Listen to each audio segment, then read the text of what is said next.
Zee 24 तास एक पाऊल पुढे। पण या माणसाकडे मला तुम्ही सांगा, जर तुम्हाला तहान लागली तर पाणी प्यायला जातो? म्हणजे उपमुख्यमंत्री असताना ही मस्ती आणि त्यांना मुख्यमंत्री व्हायची स्वप्न पडते। मुख्यमंत्री होणार, कसा होणार? लोक येतील का तुझ्याकडे? पाणी प्यायला तरी येतील? काय देशील काय सांगता येत नाही। आणि असा हा दादा, म्हणजे या लोकांनी, बरं हे दादा, दुसरे ते आर पाटील आबा, ज्यांच्या राज्यामध्ये बोलायला सुद्धा त्यांना लाज वाटत नाही, महिला इकडे बसलेल्या आहेत, निर्धास्तपणे आलेला आहात, किती मोठे आहे, किती मोठा वर्ग आहे।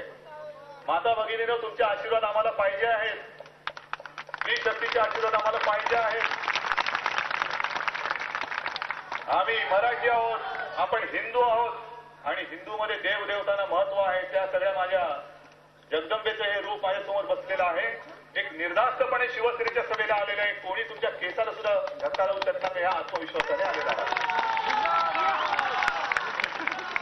आणि या आबांच्या राजवटीमध्ये निर्लज्जपणाने सांगतात की गेल्या वर्षभरामध्ये 1700 महिलांवरती अत्याचार झाले, बलात्कार झाले, 1700। बरं, दुसरी एक गोष्ट ठीक आहे, कर्नाटक आणि महाराष्ट्राचं जे काही चाललेलं आहे सीमा प्रश्न,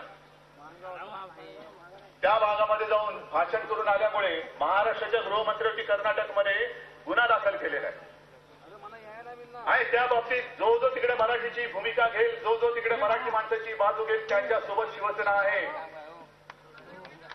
जर आर पाटील तिथल्या मराठी बांधवांसाठी लढणार असतील तर त्याही बाबतीत आम्ही आर पाटलांच्या सोबत आहोत। पण मध्यंतरी जे आर पाटील बोलले की तशीच जर का वेळ आली आणि कर्नाटक सरकारने मला तुरुंगात टाकलं तर मी तिथल्या तुरुंगात बसून सुद्धा गृहखातं चालवेन।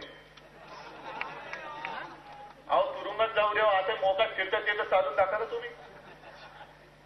आणि मागे ते म्हणाले होते की माझ्या हातामध्ये दंडुका द्या मग मी दाखवतो म्हणे। मग इतके वर्ष काय पकडून बसलात तुम्ही? गृहमंत्री म्हणून बसलात का तिकडे?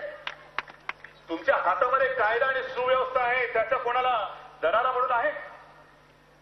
पण हा आबा असा नेमडे आणि बाबांचं तर काय सांगतायत? नुसतं गेलं बाबा बाबा अमुक झालं, बरं ठीक आहे मी चौकशी करतो, असं व्हायला नको आहे पण मी चौकशी करतो। काय झालं तरी चौकशी करतो, चौकशी करतो, कधी करणार चौकशी? आणि अजित पवारांचं जे नवीन फेर आहे काय, आत्मक्लेश, आत्मशुद्धी, म्हणजे महाराष्ट्रातल्या दुष्काळग्रस्त जनतेची क्रूर थट्टा करायची। आणि मध्येच कुठे खायला त्यांच्या डोक्यात बसलं, यशवंतराव चव्हाणांच्या समाधीवरती जाऊन मस्त तिकडे मंडप टाकला आणि 1 दिवसाचं उपोषण। अरे या माझ्या माता भगिनी आपल्या कुटुंबियांसाठी किती व्रत करतात, किती उपवास करतात। आत्मक्लेश याला म्हणत नाहीत। आणि तुम्ही यशवंतरावांची सुद्धा थट्टा करू नका। त्यांच्यापुढे असं होत आहे की हे यशवंतराव असे होते की काय, की कोणी महाराष्ट्राची थट्टा करावी आणि त्यांच्याकडे जावं की यशवंतराव त्यांना माफ करायचे। आज यशवंतराव असते तरी सुद्धा त्यांनी अजित पवारांना माफ केलं नसतं, अजिबात केलं नसतं। अरे यशवंतरावांचे मतभेद त्यावेळेला होतेच। मी खूप लहान होतो, मला एक अंधुकचं आठवते, ज्या वेळेला माझे आजोबा आजारी होते तेव्हा त्यांना भेटण्यासाठी विचारपूस करायला यशवंतरावांच्या घरी आलेले तेवढे आठवते। पण पिढी मोठी होती, पिढी वेगळी होती। यशवंतरावांच्या बाबतीमध्ये असं सांगितलं जातं, ते खास करून अजित पवार आणि त्यांच्या सगळ्या ज्या सोंगट्या आहेत ना इकडे तिकडे फिरणाऱ्या, त्यांनी लक्षात घ्यायला पाहिजे। यशवंतराव चव्हाण ज्या वेळेला दौऱ्यावरती निघत, अशाच एका दौऱ्यामध्ये त्यांच्या गाड्यांचा ताफा रस्त्यावरची झुरळा उडवत चालला होता, कारण रस्ते आजच्यासारखे नव्हते। पण त्या कडकडीत उन्हामध्ये यशवंतरावांनी पाहिलं एक म्हातारी बाई कमरेत वाकलेली, डोळ्यावरती हात ठेवून एका हाताने गाड्या थांबवण्यासाठी हात करत होती, थांबा थांबा थांबा। हे तटकरे अजित पवार, शरद पवार कोणामध्ये ही वृत्ती आली असं मला वाटत नाही। यशवंतरावांनी पाहिलं आणि ड्रायव्हरला सांगितलं अरे गाडी थांबव। गाडी थांबवल्यानंतर गाडी थोडीशी असं पुढे गेली होती। सोबत बसलेली जी व्यक्ती होती त्यांना यशवंतरावांनी सांगितलं जरा जा बघा ती आई काय म्हणते बघा, मी आलोच तुमच्या पाठोपाठ। आणि ते त्यांचे जे कोणी असतील सहाय्यक ते पुढे गेले, तोपर्यंत उतरून यशवंतराव पाठोपाठ गेले। दोघं जण समोर आल्यानंतर अंजनी त्याला विचारलं की अरे बाबा तुमच्या दोघांचं यशवंतराव कोणते सांगा. यशवंतरावला ती बाई ओळखत पण नव्हती.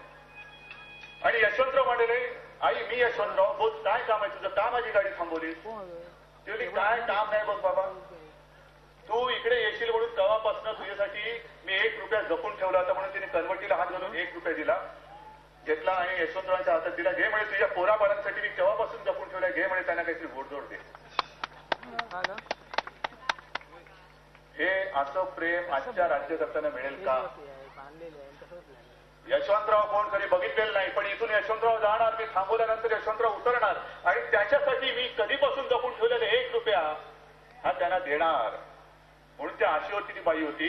जर अजित पवार चालले रस्त्याने, सुनील तटकरे चालले, लोक घरात बसून बाहेरून कड्या कुलप घालून खिडकीतून हात जोडून बसतील. हे लुटारू आले, या लुटारूंपासून सावध राहा. जो काही माझ्या खिशामध्ये एखादा रुपया असेल तो सुद्धा घेतल्याशिवाय राहणार नाही, अशी ही अवलाद आहे. आणि अजित पवारांना मला सांगायचं, तुम्ही यशवंतरावांच्या समाधीवरती जाऊन बसलात तिकडे, जा पहिलं तुमच्या काकांना विचारा, शरद पवारांना विचारा, कसा त्यांनी यशवंतरावांच्या पाठीमध्ये वार केला होता ते विचारा, कसा त्यांनी वसंतदादांच्या पाठीमध्ये वार केला होता ते विचारा. ज्या यशवंतराव आणि शरद पवारांना हात धरून महाराष्ट्राच्या राजकारणामध्ये आणलं, त्याच शरद पवारांनी यशवंतरावांना शेवटच्या आणि त्यांच्या शेवटच्या टप्प्यामध्ये सोडून दिलं होतं आणि अक्षरशः विपन्न अवस्थेमध्ये मानहानीच जिना जगत यशवंतरावांनी काँग्रेसमध्ये शेवट झाला. ज्या वेळेला यशवंतराव होते तेव्हा त्यांची आठवण नव्हती. आणि आताही जी काही फेरं करतायत, अजित पवारांना म्हणा आत पकलेश तुम्हाला करून घ्यावे. तर आपण ही सभा ऐकत होतो उद्धव ठाकरेंची. आपण थेट दिल्लीला जाणार आहोत.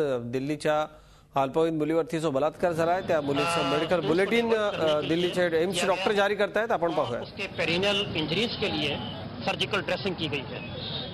एट प्रेजेंट बच्ची की जनरल कंडीशन स्टेबल है, वो रिकवर हो रही है और अभी लेकिन उसको क्लोज ऑब्जर्वेशन और मॉनिटरिंग में रखा गया है. बच्ची कॉन्शियस है, अलर्ट है और उसके सभी पैरामीटर्स नॉर्मल लिमिट्स में हैं. वो अपने पेरेंट्स से बातचीत कर रही है. As regards further plan of action, उसके जो पेरिनियल वुंड है उसका रीइवैल्यूएशन और ड्रेसिंग कल शाम एनेस्थीसिया में फिर से की जाएगी.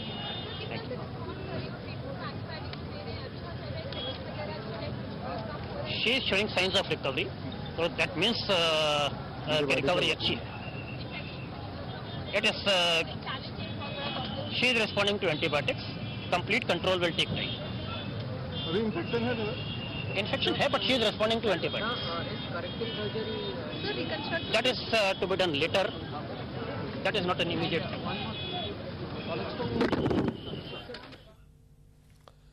तर या लहानगीचं मेडिकल बुलेटिन एम्सच्या डॉक्टरांनी जारी केलं. आता डॉक्टरांनी तिच्या प्रकृतीबद्दल माहिती सांगितली माध्यमांना आणि संपूर्ण देशभरामध्ये प्रार्थना सुरू होत्या लहानगीसाठी. तिची प्रकृती हळूहळू सुधारते, ती कॉन्शियस आहे, आईबाबांशी तिच्या बोलते आणि हीच ती काय समाधानाची बाब आहे. या लहानगीच्या प्रकृतीला हळूहळू उतार पडतोय. आपण सगळेच प्रार्थना या छोटीसाठी करत होतो, तिच्या प्रकृतीला आराम पडावा यासाठी. आणि या प्रकरणामध्ये आरोपीला देखील अटक झाली आहे. पोलीस आता त्याला दिल्लीला घेऊन आले आहेत. ही समाधानाची बाब आहे. पुन्हा आपण जाऊयात. शिवसेनेचे पक्षप्रमुख उद्धव ठाकरेंची सभा सुरू आहे. आपण थेट जाऊयात पुन्हा माणगावला. छत्रपती शिवरायांनी भोसल्यांचं राज्य नाही, रयतेचं राज्य उभं केलं.